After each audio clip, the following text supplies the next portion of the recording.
We're talking about converged data platforms right now with MapR. Crystal, tell me a little bit more about MapR and what you do.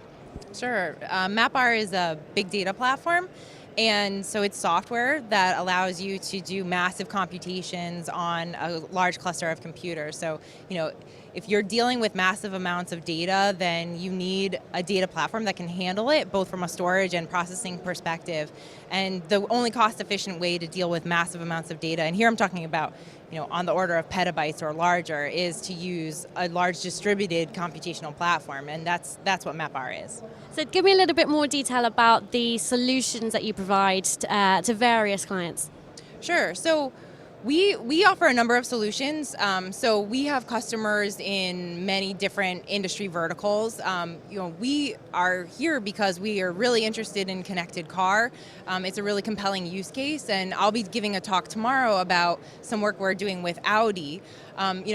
For our perspective, connected car is sort of the quintessential big data problem. When you connect a car up to sensors, they generate massive amounts of data on the order of 1 to 2 terabytes per hour. So that's data that a normal computational system can't handle, and it becomes cost prohibitive if you're using legacy technologies. So we're focused on people who are trying to do really innovative things with their data. The converged data platform is unique because it allows for, it supports next-gen applications that are fundamentally different than sort of the traditional enterprise computing applications that you think of. So, when people think about business processing, often they're talking about business intelligence, so reporting applications where, you crunch some numbers in some batch analytics and you end up with a table of numbers or a pie chart or something. But, we're working with customers who are doing really fundamentally innovative things with their data that requires the combination of different types of data. So a combination of, for example, structured and unstructured data at rest, like static data sets, with data in motion, streaming real-time data flows, as well as data that's maybe coming from the cloud or from external sources.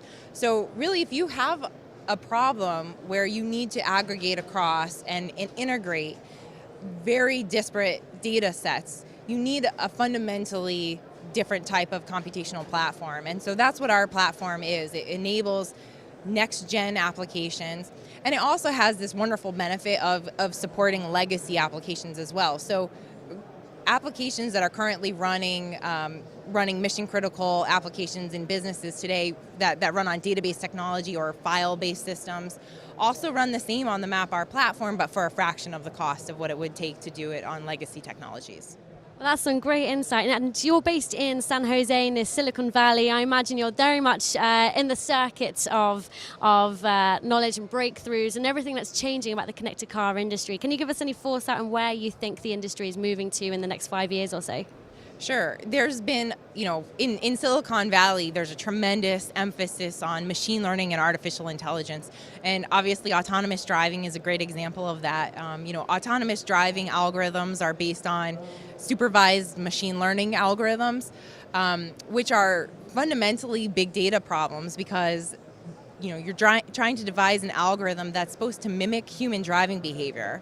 So that requires the collection of enormous amounts of data on how human drivers react to different scenarios.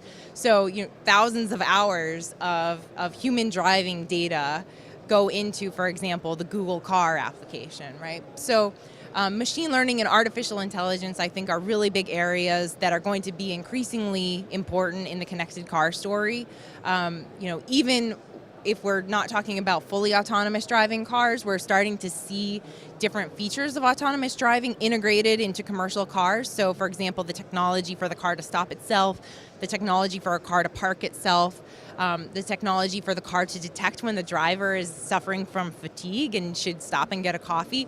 All of that is based on artificial intelligence and machine learning algorithms, which again are incredibly data-intensive applications that require not just huge storage, but also the capacity to run interesting processing applications on top of that huge data.